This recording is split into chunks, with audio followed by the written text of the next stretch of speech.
오늘은 민수기 6장으로 먼저 가보겠습니다. 민수기 6장으로 가시면 이제 그 출애굽기나 레위기에 등장하지 않는 또 하나님의 말씀들이 등장하는데요. 그게 바로 나시린에 관한 서원입니다.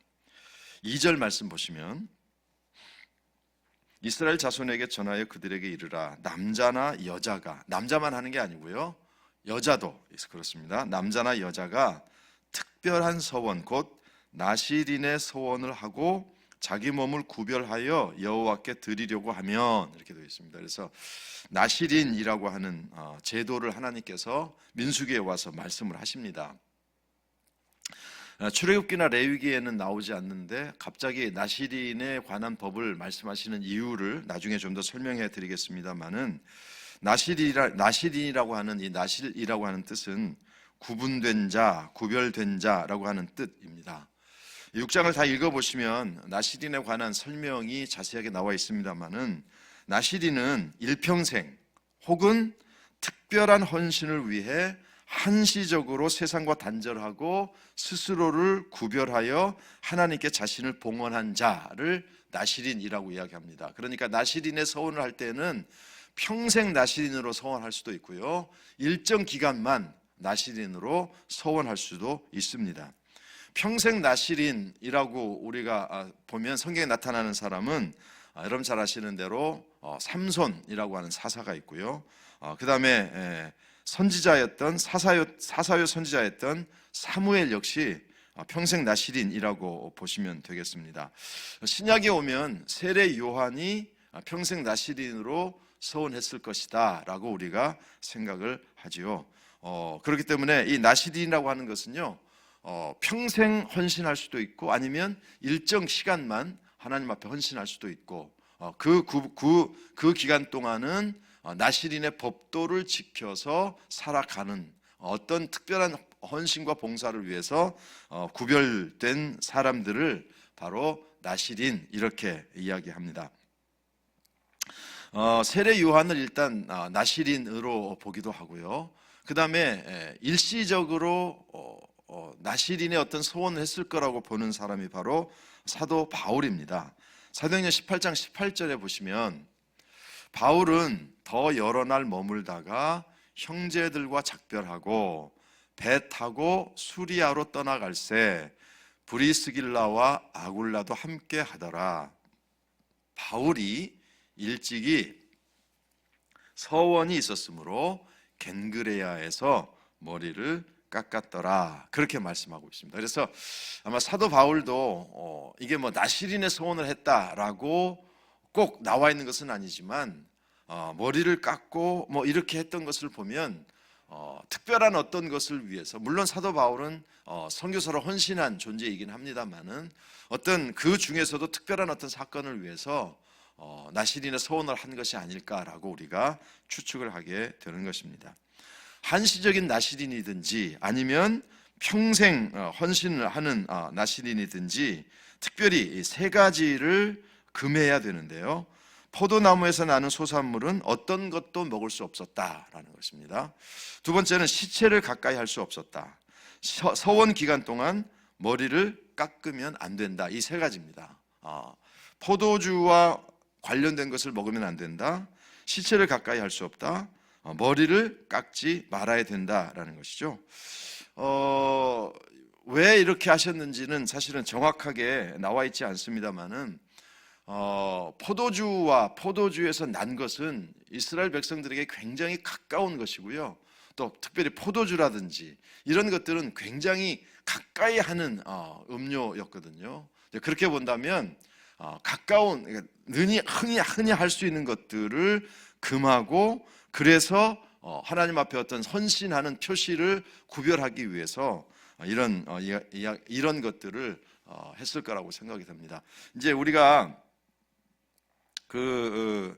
시체를 가까이 할 수 없다라고 말씀하셨는데요, 사실 여기에도 보면 어떻게 보면 좀 가혹할 정도인데요, 예를 들면 자기의 몸을 구별하여 여호와께 드리는 모든 날 동안은 시체를 가까이 하지 말 것이요. 지금 민수기 6장 6절입니다.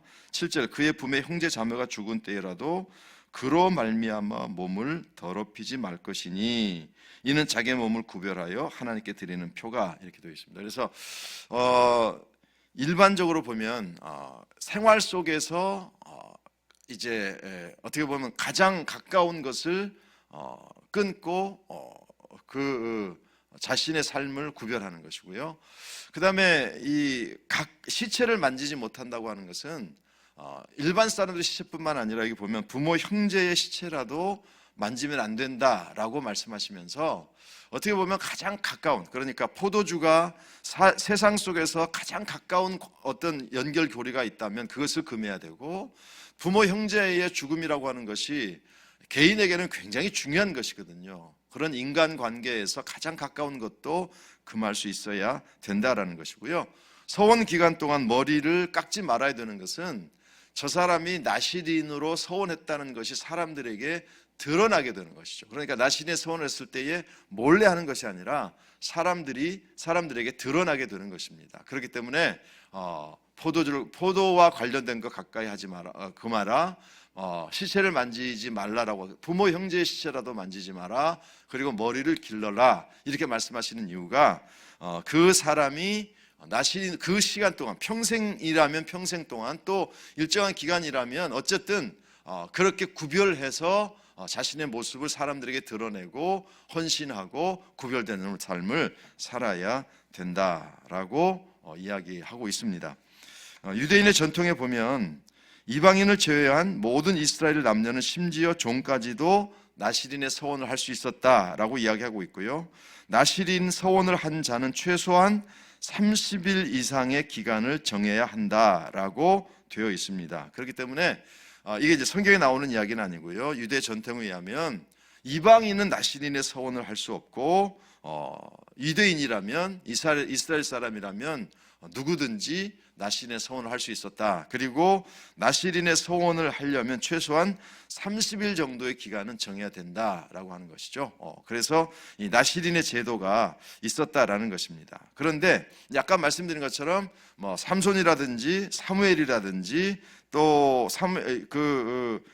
예레미야에 보면 레갑 자손들이 또 나시린의 서원을 했다. 세례 요한, 이런 분들이 이제 좀 몇몇 사람들이 나시린의 서원을 한 것처럼 우리가 생각되고요.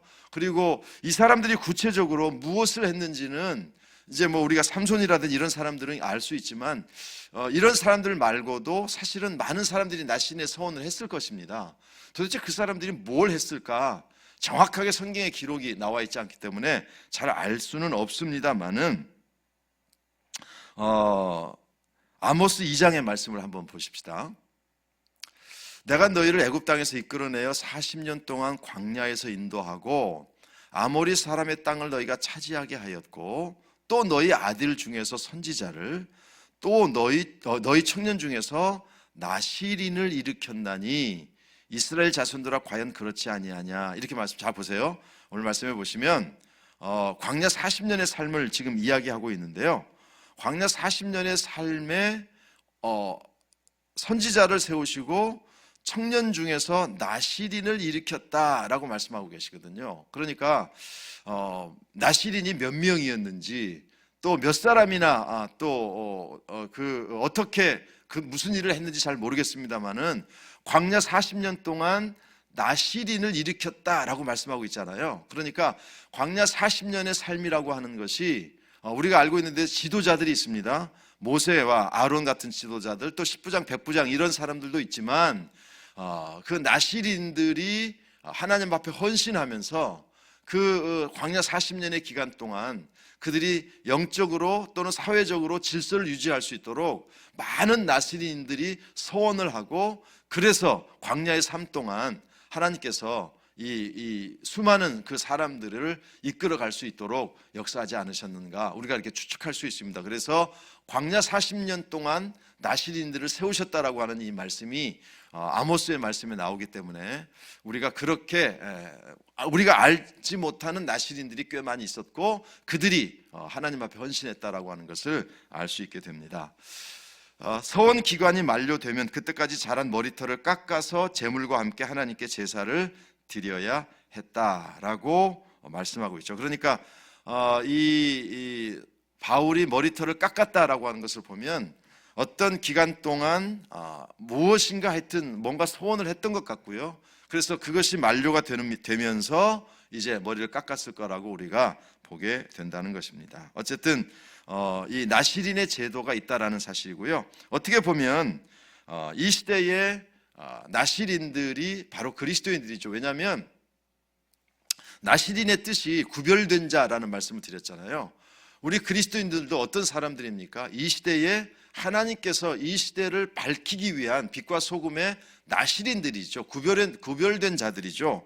로마서 8장 30절 말씀 보시면 미리 정하신 그들을 또한 부르시고 부르신 그들을 또한 의롭다 하시고 의롭다 하신 그들을 또한 영화롭게 하셨느니라 라고 말씀하고 있기 때문에 하나님께서 정하신 그들을, 하나님께서 정한 사람들이거든요. 그렇기 때문에 우리는 하나님께 이 시대의 나시린으로 헌신하며 살아가야 된다. 그런 이 시대의 나시린으로 살아가기 위해서는 우리가 그 나시린의 세 가지, 이 세상에 살아가면서 모든 사람들이 당연히 해도 되는 것을 어떻게 해요? 끊고 절제하고, 그 다음에 인간관계에 있어서도 휩쓸리지 않고, 그리고 내가 그리스도인이라고 하는 것을 드러내고, 이런 삶을 사는 것이 이 시대를 사는 나시린의 삶이다라고 우리가 보시면 되겠습니다. 그래서 나시린의 제도가 있었다라고 이해하시면 되겠습니다. 이제는 이제 9장으로 넘어가도록 하겠습니다. 9장으로 넘어가시면 15절 말씀 보십시오. 민수기 9장 15절.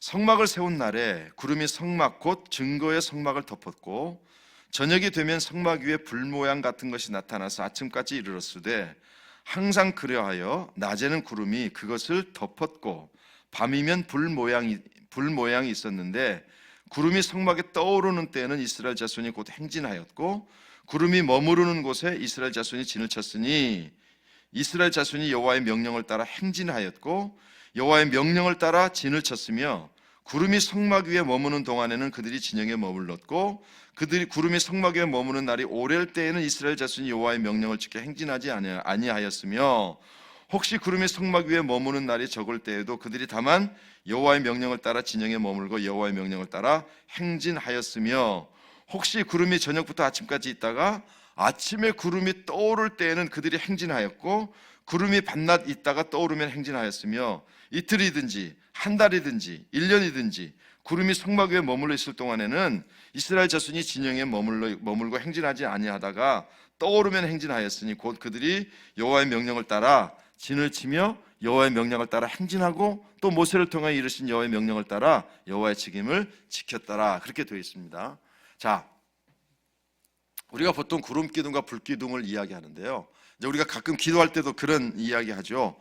설교할 때도 마찬가지입니다. 하나님, 우리의 가정을 또 우리의 삶을 구름 기둥과 불 기둥으로 인도해 주시고 그렇게 기도하는데 이제 구름 기둥과 불 기둥으로 인도해 달라고 하는 기도를 드릴 때에 뭐 다 그런 건 아닙니다만은 조금 마음속에 조금 섞여 있는 마음이 뭐냐면 하여튼 하나님 위험은 피해 주시고 요리조리 우리를 데리고 가 주세요. 뭐 이런 의미라고 생각하기 쉽습니다만은 우리가 지금 민수기 9장 15절부터 23절까지 말씀을 읽으면서 깨달았던 게 뭐냐면 이 중요한 단어가 있습니다. 구름 기둥과 불 기둥이 중요한 것이 아니라 여호와의 명령을 따라입니다. 그래서 우리가 민수기 15장의 말씀 가운데서 출애굽기나 이런 데서 말씀했던 구름 기둥과 좀 다른 게 뭐냐면 이제 구름 기둥은 여러분 아시는 대로 인도해 주시는 것이죠. 구름 기둥이 이제 밤에는 불 기둥, 뭐 이제 낮에는 구름 기둥인데요. 아마도 밤에는 행진을 안 했을 거라고 보고요. 안 했을 거라고. 왜냐하면 밤에 행진을 한다는 것이 불가능하죠. 왜냐하면 지금처럼 무슨 뭐 불빛이 있다든지 뭐 랜턴이 있다든지 그런 게 아니기 때문에 어려웠을 거라고 생각이 되고요. 주로 낮에 이제 이동을 했을 텐데 그 구름 기둥이 움직이면 따라가는 것이죠. 그러니까 그 인도한다고 하는 것이 하나님께서 이스라엘 백성들을 이끌고 가신다라는 것입니다. 그렇기 때문에 구름 기둥을 따라가는 것이 굉장히 중요한 것이고요. 이제 오늘 이 말씀에 보시면 그 16, 18절 16절 말씀 보시면 낮에는 구름이 그것을 덮었고 밤이면 불 모양이었다 이렇게 말씀하고 있거든요. 물론 이제 이 성막을 덮었다라고 되어 있거든요. 그래서 우리가 구름 기둥 모양으로만 되어 있다고 생각했는데 덮었다라고 하는 의미가 있습니다. 그래서 성막을 덮은 것으로만 나타나고 있는데요. 많은 학자들이 그렇게 생각합니다. 구름과 불이 이제 광야의 삶이 낮에는 굉장히 덥고요. 그리고 밤에는 굉장히 춥습니다. 이 사막성 기후라고 하는 것이요. 참 희한해요. 제가 이제 캘리포니아 좀 살지 않았습니까? 캘리포니아가 좀 사막성 기후거든요. 낮에는 굉장히 덥다가도 밤이 되면 굉장히 쌀쌀해요. 그래서 그 캘리포니아 같은 경우가 영하로 내려가는 경우가 거의 없거든요. 그런데 그 추울 때 입고 다니는 옷을 보면 서울에 입고 다니는 그런 두툼한 패딩 옷이라든지 이런 것들과 거의 다르지 않게 입고 다니거든요. 이제 그렇게 이제 추위를 느낄 정도입니다. 그래서 오늘 말씀에 보면 덮었다라고 하는 것입니다. 그러니까 하나님께서 이스라엘 백성들을 덮어 주시는 것이죠. 이것이 바로 하나님의 인도하심과 보호하심을 설명해 주는 것입니다. 우리가 이스라엘 백성들이 광야를 행진했다라고 이야기하면 매일 어딘가를 막 걸어갔다고 생각하거든요. 오늘 또 하루 자고 그 다음에 일어나서 또 행진하고 이렇게 생각하시는데 사실은 그렇게 하지는 않았습니다. 오늘 말씀에도 보면 한 달이든지 1년이든지 구름이 머물면 뭐 이렇게 말씀하고 있거든요. 그래서 어디에서 1년 머물렀다, 뭐 2달 머물렀다 이런 기록은 나오지 않습니다. 그러나 오늘 하나님께서 말씀하신 것을 보면 어느 장소에 어느 정도 있다가 그 기간이 빠를 수도 있고 짧을 수도 있고 길 수도 있겠지만 긴 기간 동안도 머물러 있었을 때가 있었고, 또 어떤 때는 급하게 하나님께서 이제 예를 들어 21절에 혹시 구름이 저녁부터 아침까지 있다가 아침에 그 구름이 떠오를 때에는 그들이 행진하였고, 무조건 행진하는 것이죠. 중요한 포인트는 뭐냐면 구름이 움직이면 우리도 움직인다. 구름이 움직이지 않으면 우리도 움직이지 않는다. 그래서 제가 이 민수기 부분 설교할 때 수요일에 설교할 때 말씀드렸죠. 여러분 명절이 되면 혹시 가족들끼리 모여서 고스톱 하시나요? 이게 이제 고스톱의 원조가 바로 이 구름기둥 불기둥입니다. 왜냐하면 고 하면 가고 스톱 하면 서는 거죠. 이게 바로 민수기의 가장 이 구름기둥과 불기둥의 핵심적인 이야기입니다. 고 하면 고, 스톱 하면 스톱. 이게 이제 구름기둥과 불기둥입니다. 그래서 하나님의 뜻에 무조건 따라간다는 것입니다. 그러니까 구름기둥과 불기둥으로 말씀하시는 여호와의 명령을 따라 가고 아니면 서고. 우리가 그런 찬양 많이 부르지 않았습니까? 주님 말씀하시면 내가 나아가리다. 주님 뜻이 아니면 내가 멈춰서리다. 그러니까 우리가 구름기둥과 불기둥이라고 하는 것은요, 나를 그냥 여기로 이렇게 저렇게 어려운 거 싹 이렇게 좀 표현이 좀 그렇습니다. 얍삭하게 그냥 데려가시는 것이 아니라 하나님께서 원하시는 길로 데려가는 것이죠. 그래서 여러분이 정말 하나님 나의 삶을 구름기둥과 불기둥으로 인도해 주세요라고 기도한다면 그건 어떻게 보면 서원이 되는데요, 결단이어야 합니다. 하나님께서 어떻게 나를 인도하시든지 나는 그 길로 가겠습니다. 순종하겠습니다. 하나님이 가라고 하면 가시고 서라면 서겠습니다 라고 하는 것이 구름기둥과 불기둥의 의미였다라고 여러분 보시면 되고요. 지금도 하나님께서는 우리의 삶을 그렇게 인도하시고 덮어주고 계시다라는 사실을 구름기둥과 불기둥을 통해서 다시 한번 깨달을 수 있으시면 좋겠습니다. 자, 그 다음에 사건은요, 민수기 21장으로 넘어가겠습니다. 민수기 21장, 민수기 21장 4절 말씀 보십시오. 독특한 사건이 하나 등장하게 되는데요, 요즘 우리가 신명기를 설교하고 있지 않습니까? 제가 신명기를 말씀드릴 때에 지난 수요일에도 말씀드렸지만 계속해서 반복해서 하는 게 뭐냐면 하나님의 말씀을 여호와 율법을 따르라, 여호와 율법을 따르라. 그러면서 신명기에서 또 모세가 반복하는 것 중에 하나가 뭐냐면 광야에서처럼 하지 마라. 광야에서처럼 하지 마라라고 이야기합니다. 그러니까 광야에서 했던 불순종을 너희들이 이제 가나안 땅에 들어가서도 하지 마라 이렇게 이야기하거든요. 모세가 왜 그런 똑같은 이야기를 했는가 하면 사람의 본성이 그렇기 때문이고요. 믿음이 얼마든지 흔들릴 수 있기 때문입니다. 그 중에 하나가 이제 놋뱀 사건인데요. 자, 21장 민수기 20장 4절 말씀을 보십시다. 백성이 호르산에서 출발하여 홍해길을 따라 에돔 땅을 우회하려 하였다가 길로 말미암아 백성의 마음이 상하니라. 백성이 하나님과 모세를 향하여 원망하되 어찌하여 우리를 애굽에서 인도해 내어 이 광야에서 죽게 하는가? 이곳에는 먹을 것도 없고 물도 없도다. 우리 마음이 이 하찮은 음식을 싫어하노라 하며 여호와께서 불뱀들을 백성 중에 보내어 백성을 물게 하심으로 이스라엘 백성 중에 죽은 자가 많은지라.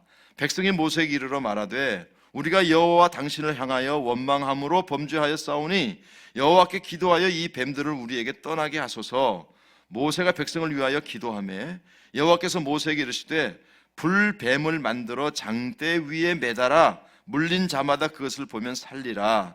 모세가 놋뱀을 만들어 장대 위에 다니 뱀에게 물린 자가 놋뱀을 쳐다본즉 모두 살더라. 그렇게 되어 있습니다. 그래서 이제 놋뱀 사건인데요. 이제 오늘 성경을 우리 함께 읽어봐서 아시겠습니다만은 하나님께서 이제 제가 이제 구름 기둥과 불 기둥을 강조했던 이유가 바로 여기 있어요.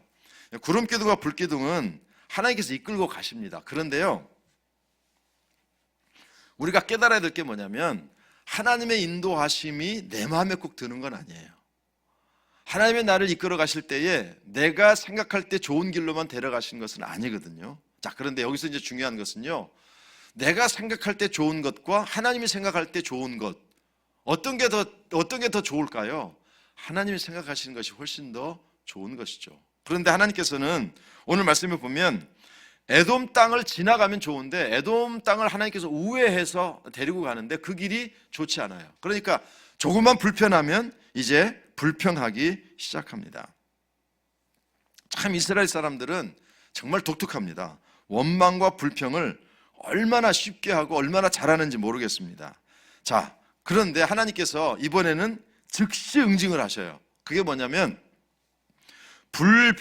불뱀을 만들어서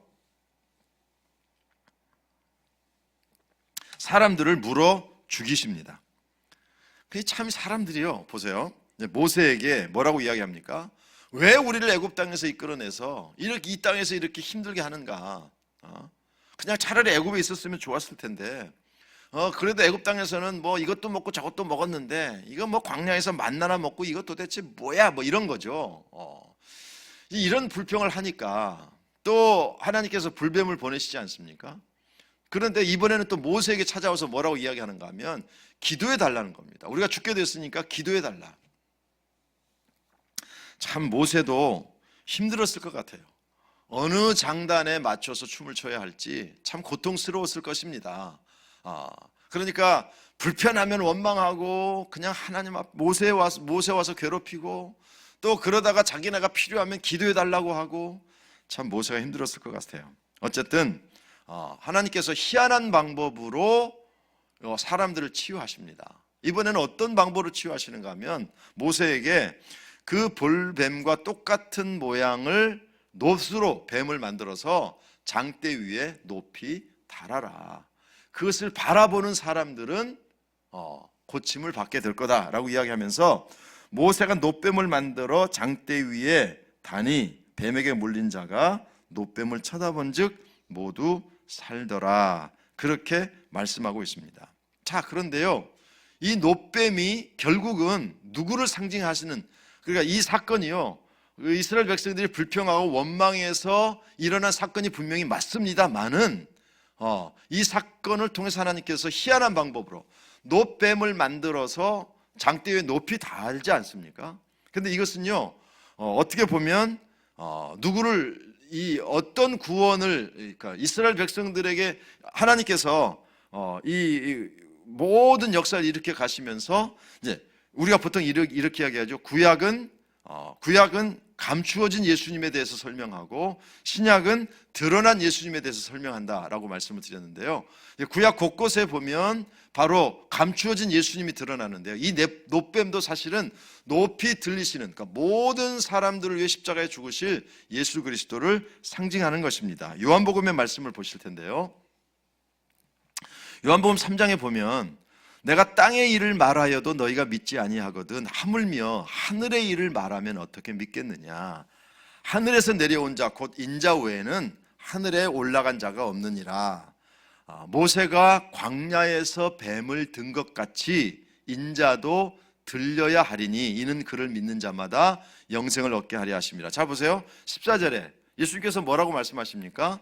모세가 광야에서 뱀을 든 것 같이 인자도 들려야 하리니 이는 그를 믿는 자마다 영생을 얻게 하려 하심이라. 자, 이게요 굉장히 예수님께서 중요한 포인트를 말씀하시는 거예요. 자, 노뱀을 만들어서 높이 달았습니다. 달았어요. 자, 그러면 사람들이요 그 노뱀이 보이면 거기서 무슨 뭐 춤을 추고 무슨 갖다가 뭘 바치고 이러지 않고 그냥 노뱀을 바라보면 고침을 받는 거죠. 예수님께서 뭐라고 말씀하시는가? 나도 노뱀처럼 들려져야 된다.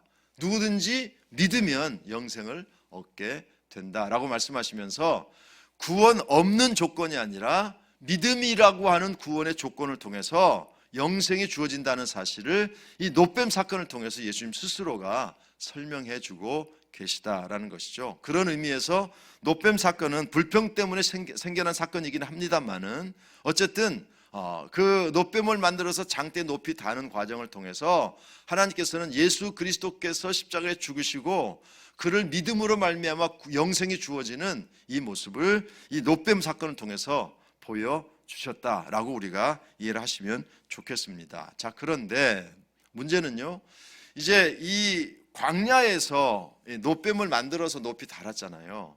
그러니까 이제 사실은 노뱀이 효과가 있는 것이 아니라 노뱀을 만들게 하신 하나님이 그 모든 능력을 주시는 것인데 사람들은 노뱀이 이제 굉장히 중요한 것이죠. 그래서 이 노뱀을 여러분 어떻게 보관했는지 아십니까? 열왕기하의 말씀을 보십시다. 히스기야가 그의 조상 다윗의 모든 행위와 같이 여호와께서 보시기에 정직하게 행하여 그가 여러 산당들을 제거하며 주상을 깨뜨리며 아세라 목상을 찍으며 모세가 만들었던 노뱀을 이스라엘 자손이 이때까지 향하여 분향함으로 그것을 부수고 느후수단이라 일컬었다라고 말씀하고 있습니다. 참 여러분 답답한 이야기죠. 모세가 불뱀을 만들었을 때에 주전 BC 1400년 경으로 봅니다. 히스기야가 그 불뱀을 부순 해가 주전 700년 경이에요. 그러니까 참 그 지키라는 하나님의 말씀을 지키지 않고 여기 보시면 모세가 만들었던 노뱀을 이스라엘 자손이 이때까지 거기다 대고 뭘 해요? 이 분향을 했다는 것입니다. 참 사람들이 희한하죠. 어쨌든 이 말씀 속에 이 히스기야 시대까지 거의 700년 기간 동안 참 크게 분향하는 이 모습을 보면서 사람들은 쉽게 어떤 우상에 빠지기 쉽다는 사실을 알게 되고요. 느후수단이라고 하는 것은 그냥 일반 노시단 뭐 그런 의미라고 생각합니다. 어쨌든 이렇게 사람들이 참 쉽게 무너지고 쉽게 우상에 빠지는 것을 우리가 볼 수 있다는 것이죠. 여러분, 우리가 이제 그 출애굽기나 레위기나 민수기를 또 읽어보시면 아시겠습니다만은 우리가 나실인에 대해서 말씀드렸지 않습니까? 우리는 나실인의 삶을 살아야 돼요. 그런데 나실인의 삶을 사는데도 나실인의 삶을 살면서도 우리에게 나타날 수 있는 참 문제가 뭐냐면 노뱀 사건에 일어났던 이스라엘 백성들처럼 쉽게 불평하고 원망하고 이게 이제 부정적으로 하나님께 반응하는 그런 연약한 모습이 우리 안에 있거든요. 사실 구름 기둥과 불 기둥으로 인도해 가시는 것을 확신하고 그런 삶을 살겠다라고 결단하는 것이, 이게 그런 삶을 사는 것과 원망과 불평은 사실은 이게 이제 잘 맞지 않는 것인데, 구별된 그리스도인의 삶 속에서도 얼마든지 이런 원망의 사건들이 일어날 수 있다는 것입니다. 사실은요, 구약에 나오는 지금 민수기의 이런 백성들의 삶뿐만이 아니라 이 시대를 살고 있는 우리들에게도 똑같이 지금 여기 나오는 이스라엘 백성들과 같은 그런 삶을, 그런 연약함이 우리에게 나타날 수 있습니다. 그러니까 이스라엘 백성들은 하나님의 백성들이 맞지요. 그러면서도 또 원망하고 불평하면서 이런 여러 가지 사건을 일으키거든요. 이제 그렇기 때문에 우리 역시 이 광야의 삶을 보면서 과연 나의 삶을 어떻게 이끌어 나가야 될지를 잘 살펴야 됩니다. 자, 제가 이제 에베소서에 대해서 말씀을 드릴 때에 에베소서가 우리 그리스도인의 삶과 교회의 삶이 어떤 것이냐를 잘 설명해 주는 것이 에베소서라는 말씀을 드렸는데요. 사도 바울이 로마의 감옥에서 에베소 교회에 보낸 편지거든요. 그런데 편지 1장에 보면 이렇게 되어 있습니다. 하나님의 뜻으로 말미암아 그리스도 예수의 사도된 바울은 에베소에 있는 성도들과, 그 다음에 뭐라고 되어 있습니까? 그리스도 예수 안에 있는 신실한 자들에게 편지하노니, 이렇게 말씀하고 있습니다. 자, 그러니까 에베소 교회 성도들은 어떤 사람들입니까? 성도들이고요. 그 다음에는요, 신실한 사람들이에요. 신실한 사람들. 그런데 에베소 6장에 가면 이제 에베소 여러 가지 말씀들을 쭉 설명하고 나서 에베소 6장에 가면 여러분 너무나도 잘 아시는 말씀이죠. 마귀의 간계를 능히 대적하기 위하여 하나님의 전신갑주를 입으라. 우리의 씨름은 혈과 육을 상대하는 것이 아니요 통치자들과 권세들과 이 어둠의 세상 주관자들과 하늘에 있는 악의 영들을 상대함이라. 그러므로 하나님의 전신갑주를 취하라. 이는 악한 날에 너희가 능히 대적하고 모든 일을 행한 후에 서기 위함이라. 그렇게 말씀되고 있어요. 그러니까 성도요 신실한 자가 맞아요. 그런데 그런 삶을 이끌어가기 위해서 필요한 게 뭐냐면 하나님의 전신갑주를 입어야 되는 것입니다. 그러니까 성도는, 신실한 자들은 구원의 관점에서 보면 완성된, 구원받은 사람들이죠. 그런데 제가 이제 에베소서에 대해서 설명할 때 이런 말씀 드렸거든요. 구원을 이루어 간다라는 말씀이십니다. 구원을 이루어 간다. 그러니까 무슨 말씀인가 하면 우리가 구원을 받았는데 무슨 구원을 이루어 가는 것입니까? 성도의 신실한 자들이요. 그래서 에베소서에 보면 이제는 너희가 그리스도 안에서 구원받은 자가 되었다라고 말씀해요. 그렇지만 아직도 예수 믿는 사람으로서 영적인 싸움을 싸워 가야 되고 구원을 이루어 가야 되는, 우리의 생활 속에서 구원을 이루어 가야 되는 그런 그 삶이 우리에게 있다는 것이죠. 여러분 에베소 2장 말씀을 보시면 잘 설명되어 있는데요. 그러므로 이제부터 너희는 외인도 아니요 나그네도 아니요 오직 성도들과 동일한 시민이요 하나님의 권속이라. 너희는 사도들과 선지자들의 터 위에 세우심을 입은 자라.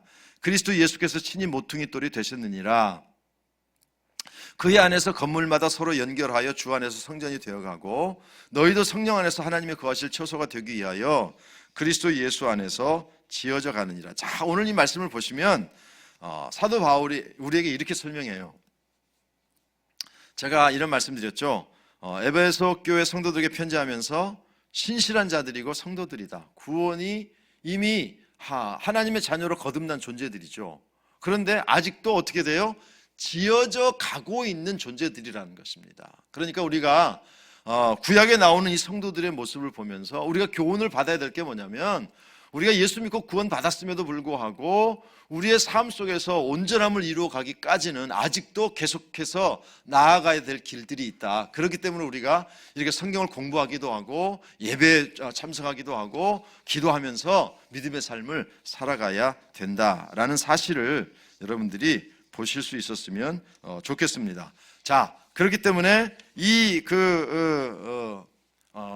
놋뱀의 사건을 통해서 또 민수기 전체의 사건을 통해서 우리가 하나님의 백성이면서도 나도 이렇게 원망과 불평과 이런 것에 넘어질 수 있구나. 또 그 노뱀을 하나님을 섬겨야 되는데 엉뚱한 것에 마음을 빼앗길 수 있구나라는 사실이 잊지 말고, 우리는 건물, 예수님이라고 하는 건물 안에서 우리가 지어져 가고 있기 때문에 영적으로 깨어 있도록 노력하는 것이 너무나도 필요하다는 사실을 잊지 말아야 되는 것입니다. 이게 이제 굉장히 독특한 민수기에 나오는 사건 중에 하나이고요. 자, 이제는 민수기 25장으로 가보십시다. 민수기 25장. 자, 그런데 이제 민수기 25장을 이해하기 위해서는 그 전에 있는 22장부터 좀 이걸 읽어봐야 되는데, 이제 쉽게 이렇습니다. 이스라엘 백성들이 이제 행진을 하다 보니까 모압이라고 하는 나라가 있지 않습니까? 이제 모압 왕이 이제 발람이에요. 그래서 발락이에요. 제가 맨날 헷갈리는데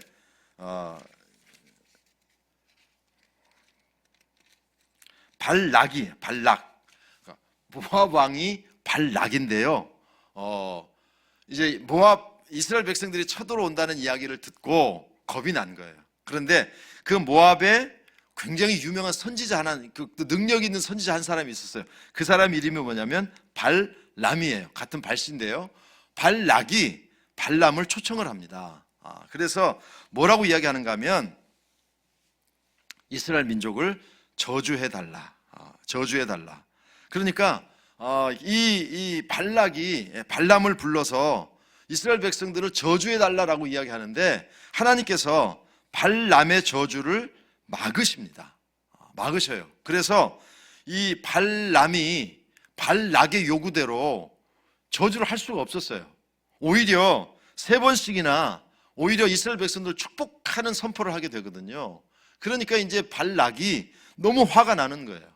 이스라엘 백성들이 쳐들어오고 있는데 내 편을 들어야 될 선지자가 오히려 이제 하지 못하게 하니까 너무 이제 고통스러운 것이죠. 그래서 결국은 발람은 이제 저주하지 못하고 돌아갑니다.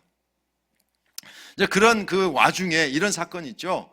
발람이 나귀를 타고 발락의 초청을 받아서 이제 저주를 하러 가는데, 나귀를 타는데 갑자기 나귀가 막 그냥 요동을 치는 거죠. 왜 요동을 쳤냐면 하나님의 사자가 아주 칼을 들고 위험 있게 앞에 서 있는데 이 나귀는 봤는데 발람은 못 본 거예요. 이제 그때 이제 깨닫게 되는데, 엄중히 경고하시죠. 너 가서 절대 저주하면 안 돼. 이스라엘 백성 저주하면 안 돼. 절대 하지 마. 이런 명령을 받게 되거든요. 그러니까 그때마다 발락의 그 초청을 받았지만 발람이 저주를 할 수 없었던 겁니다. 자, 그래서 발락은 발람에게 아무런 도움도 받지 못한 것 같지만 사실은 발람이 발락에게 이스라엘 백성들을 무너뜨릴 수 있는 아주 그냥 비책을 하나 가르쳐 줍니다. 그것 때문에 생겨난 사건이 바로 25장 1절인데요. 자, 24장 25절 말씀 보시면 발람이 일어나 자기 곳으로 돌아가고 발락도 자기 길로 갔더라. 그래서 발락이 발람을 통해서 이스라엘 백성들을 저주하려고 했던 모든 계획은 하나님께서 막아주셔서 실패로 돌아갔습니다. 그런데 25장 1절 말씀 보십시오. 이스라엘이 시딤에 머물러 있더니 그 백성이 모압 여자들과 음행하기를 시작하니라. 그 여자들이 자기 신들에게 제사할 때에 이스라엘 백성을 청하매 백성이 먹고 그들에게 신들에게 절함으로 이스라엘이 바알 부올에게 가담한지라. 여호와께서 이스라엘에게 진노하시니라. 여호와께서 모세에게 이르시되 백성의 수령들을 잡아 태형을 향하여 여호와 앞에 목매어 달라. 그리하면 여호와의 진노가 이스라엘에게서 떠나가리라. 모세가 이스라엘 재판관들에게 이르되 너희는 각각 바알 부올에게 가담한 사람들을 죽이라 하니라. 이렇게 되어 있습니다. 자, 근데 이게요 무슨 사건인가 하면 이거예요. 발락이 발람을 불러서 이스라엘 백성들을 저주하도록 했는데 하나님께서 막으셔서 하지 못했습니다. 그런데 발람이 발락에게 비책을 가르쳐 줬다는 말씀을 드리잖아요. 그게 바로 25장에 나타나는 바로 이 사건이에요. 하나님께서 저주를 못하게 했기 때문에 난 저주할 수 없다. 또 전쟁을 통해서 너희가 이기지 못할 거야. 왜? 하나님 지켜주시니까. 그런데 어떻게 하면 저들을 무너뜨릴 수 있느냐라고 이야기한 것이 바로 이제 이 민수기 25장의 사건인데요. 요약하면 이렇습니다. 모압 여자들은 여자 제사장들입니다. 대부분이 이스라엘 남자들을 초청을 합니다. 그러니까 이스라엘 남자들과 모압 여자 제사장들이 이스라엘 남자들을 유혹해서 음행을 하기 시작하고요. 또 바알 신에게 제사할 때에 그 이스라엘 남자들을 초청합니다. 이스라엘 남자들이 그들과 함께 먹고요. 바알 신에게 절합니다. 그래서 오늘 말씀에 보면 이스라엘이 바알 부올에게 가담했다, 하나가 되었다라고 설명하거든요. 옛날 개역 한글에 보면 이스라엘이 바알 부올에게 부속된지라 예속된지라 이렇게 되어 있습니다. 자, 그러니까 이제 하나님께서 발람을 통해서는 저주를 못하게 하셨는데 이 이스라엘 남자들이요, 모압 여자들에 의해서, 모압 여자 제사장들에 의해서 이제 대규모로 음행하는 일들이 벌어지게 되고요. 그리고 나서 이제 초청을 하니까 이미 그런 관계를 유지했기 때문에 바알의 제사에 이제 초청을 받아서 가게 되고요. 그 다음에 거기서 또 자기네들도 예배를 드리게 되고 바알 신에게, 우상에게 섬기게 되고, 그러다 보니까 이스라엘이 바알 부올에게 예속되었다라고 하는 그러한 이제 엄청난 사건이 일어나기 시작합니다. 여기서 우리가 볼 수 있는 게 뭐냐면 믿음을 가진 사람 역시 욕심이 있다, 욕구가 있다, 이 사실을 우리는 알아야 됩니다. 믿음을 가졌다고 해서 인간의 기본적인 욕구가 사라지지 않습니다. 또 사라져서도 안 되죠. 식욕, 성욕, 소유욕, 명예욕, 권력욕, 이런 것들이에요. 사실은 이런 것들이 나쁜 것은 아닙니다. 나쁜 것은 아닌데 이러한 욕구들이 항상 우리의 삶을 넘어뜨리고 쓰러지기 위한 길이 되고 출발점이 된다는 면에서는 우리가 매우 주의하고 조심해야 되는 것입니다. 여러분, 2000년 전이나 4000년 전이나 지금이나 또 앞으로도요, 어떤 단체나 어떤 사람에게 문제가 생기는 것은요, 다른 이유 때문에 생기지 않습니다. 똑같은 욕심 때문에 생기는 거예요. 탐욕 때문에 생기는 것이거든요. 그렇기 때문에 우리가 욕심의 문제를 정말 잘 다스리지 못하면 하나님을 믿으면서도 우상에게 예속되는 그런 일들이 생겨날 수 있게 된다는 것입니다. 그렇기 때문에 탐심은, 욕심은 우상 숭배다라고 사도 바울이 선언했는데, 그렇기 때문에 우리가 조심해야 되는 것입니다. 우리가 어떤 것에 대한 욕구를 갖는 것은요, 악한 것이 아니에요. 그런데 그 욕구를 잘못 이용하면 악한 사탄은 그런 욕구를 이용해서 우리를 넘어지게 한다라고 하는 사실을 우리가 볼 수 있어야 되는 것입니다. 25장 1절에 보면 이스라엘이 시딤에 머물러 있더니 그 백성이 모압 여자들과 음행하기를 시작하니라, 그렇게 말씀하고 있는데요. 영어 성경에 보면 이렇게 되어 있습니다. While Israel was staying in Shittim, the men began to indulge in sexual immorality, 이렇게 되어 있거든요.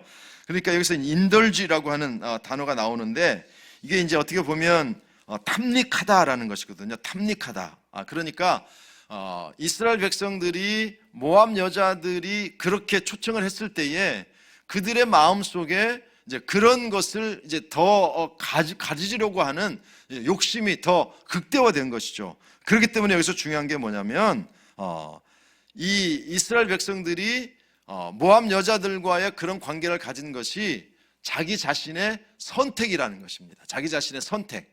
이게 무슨 강요에 의해서 된 것이 아니라 자기 자신들이 선택한 것이죠.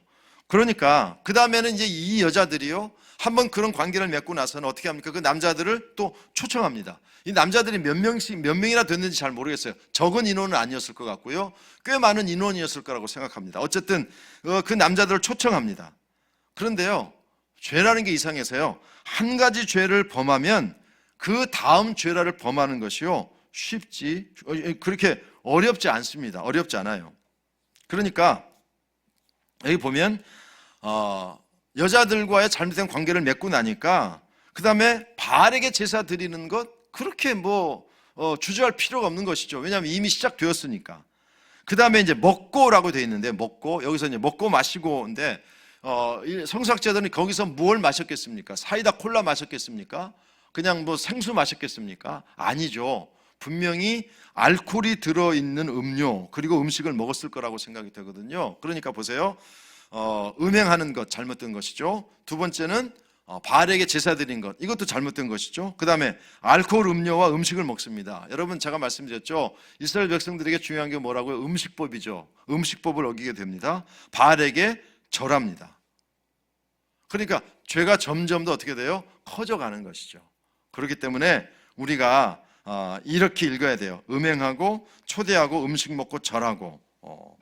여러분, 그러니까 이스라엘 백성들은 처음에는 어떤 의도였는지 모르겠지만 모압의 이 여자 제사장들은요, 다 계획이 있었던 거예요. 처음부터 목적이 있었어요.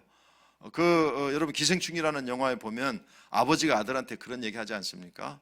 가짜 이제 학위증 만들어 가지고 아들이 이렇게, 아버지, 나는 꼭 이 대학 갈 거거든요. 그러니까 아버지가 뭐라고 이야기합니까? 야, 아들아, 너는 다 계획이 있었구나. 이렇게 이야기하지 않습니까? 모압 여자들은요, 다 계획이 있었어요. 왜냐하면 발락이 발람을 통해서 저주하려고 했지만 그 저주할 수 없었어요. 전쟁 이길 수 없다는 사실을 알고 모압 여자들은 발람의 이 발람을 통해서 이렇게 하면 넘어진다라는 사실을 알고요, 계획을 가지고 남자들에게 접근하죠. 그렇기 때문에 많은 사람들이 이제 빠져 들어가게 되고 결국은 이 이스라엘 백성들이 엄청난 사건이 생기게 됩니다. 더구나 이제 25장 6절 말씀해 보시면 이스라엘 자손의 온 회중이 회막문에서 울 때에, 지금 말이죠, 많은 사람들이 그 바알 부울에게 가담한 사람들을 죽이고 그래서 막 울고불고 하는데 눈치 없는 어떤 남자 한 사람이요, 이스라엘 자손 한 사람이 모세와 온 회중의 눈앞에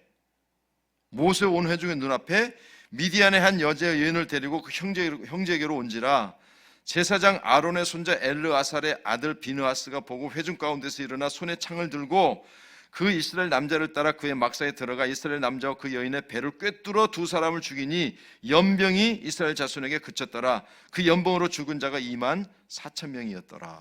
와, 여러분, 이게 이런 사건 때문에 24,000명이 죽습니다. 엄청나게 많은 사람이 죽는 것이죠. 여러분, 이 발람이 이제 결국은 이런 엄청난 사건을 일으키게 됩니다. 자, 그런데 이게 이제 발람이 한 일이야? 어떻게 우리가 알 수 있을까요? 민수기 31장 6절에 보면, 보라, 이들이 발람의 꾀를 따라 이스라엘 자손을 부올의 신전 사건에서 여호와 앞에 범죄하게 하여 여호와 회중 가운데 연병이 일어나게 하였느니라.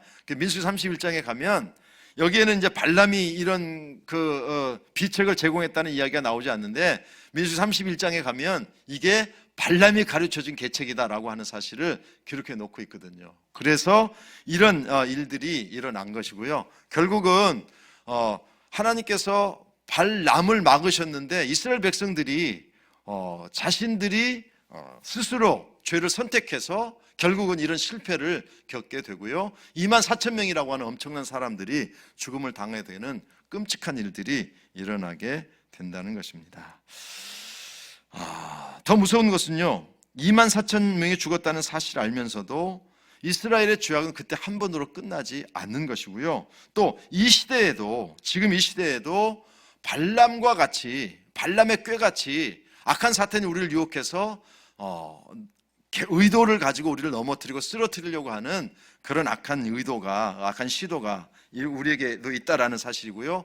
그렇기 때문에 신약에 와서도 이 발람에 관한 교훈을 아주 강하게 교훈하고 있습니다. 베드로후서 2장 15절에 말씀해 보시면 그들이 바른 길을 떠나 미혹되어 부올의 아들 발람의 길을 따르는도다, 이렇게 되어 있지 않습니까? 그러니까 베드로 사도가 그 주변에 있는 그 당시 1세기 성도들에게 이야기하면서 예수 믿는 사람들 중에도 부올의 아들 발람의 길을 따르는 사람들이 있다라고 이 발람을 붙잡고 교훈합니다. 유다서 말씀을 보십시다. 화했을 진저 이 사람들이요 가인의 길에 행하였으며 삭슬 위하여 발람의 어그러진 길로 몰려갔으며 이렇게 되어 있지 않습니까? 그러니까 베드로의 편지도 그렇고요, 유다의 편지도 그렇고요, 지금 교훈하는 게 뭐냐면 이 발람으로 말미암아 이스라엘 백성들이 넘어지고 쓰러지듯이 악한 사탄이 그렇게 지금도 역사하고 있다. 또 사람들도 발람의 꾀에 의해서 이스라엘 백성들이 넘어지듯이 그렇게 넘어지고 있다는 사실을 보여줍니다. 요한계시록 말씀 보십시다. 그러나 내게 두어 가지 책망할 것이 있나니, 이게 이제 버가모 교회를 책망하시는 말씀입니다. 거기 내게 발람의 교훈을 지키는 자들이 있도다. 발람이 발락을 가르쳐 이스라엘 자손 앞에 걸림돌을 놓아 우상의 제물을 먹게 하였고 또 행음하게 했느니라. 여기 보면 아주 정확하게 설명하고 있죠. 발람이 발락을 가르쳐서 이스라엘 백성을 넘어지게 했다라고 이야기했는데, 그런 일들이 요한계시록을 사용할 때, 요한계시록은 거의 주후 100년경에 쓰여진 책 아닙니까? 그러니까 그때에도 이런 일들이 일어나고 그렇게 넘어지는 사람들이 있었다라고 하는 사실을 보여주고 있다는 것이죠. 그렇기 때문에 광야에서 있었던 사건이 신약에서도 똑같이 그런 일들이 일어나고 있고요. 그렇다면 오늘날에도 얼마든지 이런 일들이 일어날 수 있다는 사실을 우리가 보면서 영적으로 깨어있는 것이 얼마나 중요한지를 깨달아야 되겠습니다. 코로나19를 이길 수 있는 여러 가지 방법 중에 마스크를 잘 쓴다, 손을 잘 씻는다, 뭐 여러 가지 지금 중요한 방법들이 있지 않습니까? 그러나 가장 중요한 것은요, 내 자신이 면역력이 강하면 코로나19를 가장 쉽게 이길 수 있다라고 이야기하거든요. 그러니까 우리 몸의 면역력이 강해야 되는 것처럼 우리 신앙의 면역력도 매우 강해져야 한다는 사실을 우리가 보실 수 있으면 좋겠습니다. 제가 처음 오늘 오늘 이제 민수기를 마무리하고 다음 주에는 신명기의 말씀 우리가 함께 보게 될 텐데요. 제가 처음 말씀드릴 때 민수기 6장에 나실인의 서원이 있었다라는 말씀을 드렸습니다. 그리고 저와 여러분은 이 시대에 하나님께서 구별한 이 시대의 나실인이라는 말씀을 드렸습니다. 사람들이 쉽게 선택하는 것 선택하지 않고, 인간관계에 이끌려서 하나님 기뻐하시는 것 선택하지 않고, 내가 그리스도인의 사실을 드러내면서 오늘 우리가 그 사건들을 통해서 우리가 넘어지고 쓰러지는 사람들을 보지 않았습니까? 우리 역시 그런 연약함이 있다, 그런 부족함이 있다는 사실을 기억하시고요. 악한 사탄이 발락이 발람을 통해서 이스라엘 백성들을 넘어뜨릴 아주 주도 면밀한 계획을 세워서 결국 넘어지게 한 것처럼, 악한 사탄도 우리를 그렇게 넘어지게 하려고 공격하고 유혹하고 있다는 사실을 깨달아서 나시인처럼 하나님 앞에 헌신하고 선한 자로 살아가는 여러분의 삶이 되시기를 주님의 이름으로 축원합니다. 기도하겠습니다. 하나님 감사합니다. 민수기의 말씀을 우리가 마무리했습니다. 특별히 하나님 민수기 후반부에 광야의 삶을 살면서 일어났던 몇 가지 불행한 사건들을 보았습니다. 쉽게 원망하고 쉽게 죄에 빠지고 수많은 사람들이 죽어감에도 불구하고 여전히 깨닫지 못하는 연약함, 그 모습을 우리가 보았습니다. 아버지, 신약 시대에도 바로 그런 일들이 지속되고 있었음을 유다와 야고보와 요한의 말씀을 통해서 깨달을 수 있었는데, 결국은 이 시대에도 그런 일들이 지속되고 있다는 사실을 깨달아서 아버지 하나님, 유혹에 쉽게 넘어지고 쓰러지는 자가 아니라 이 시대의 나신인으로 헌신하고 하나님의 뜻대로 살아가는 우리 모두가 될 수 있도록 역사하여 주시옵소서. 예수님의 이름으로 감사하며 기도합나이다. 아멘.